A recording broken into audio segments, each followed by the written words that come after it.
манай хүүгийн төрсөн өдөр утгагүй эхлэх гэж байна. Тэгээд хүүхээ төрсөн өдрөөр нэг юм гэрт ирээд ингэж хэмэлээд өгчдөг юм үйлчлэгээ гэдэг юм байна. Тэгээд ийм юмаа хэлэглээ. Хөөх юм байна.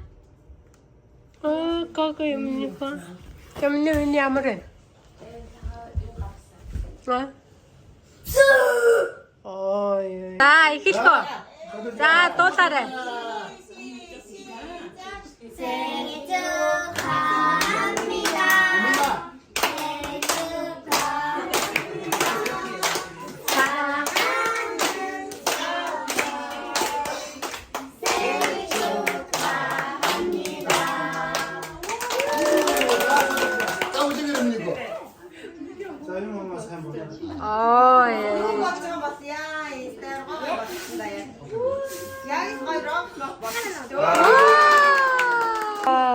За баярлалаа гэрээ.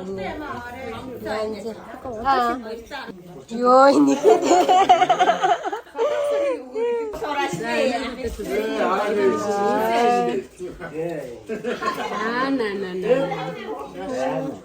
Ой.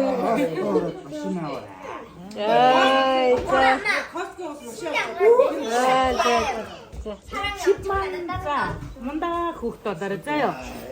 그게 얼마냐? 여기 안에 저희 배우자 10만 원씩. 여기다 너 사당 없잖아. 내게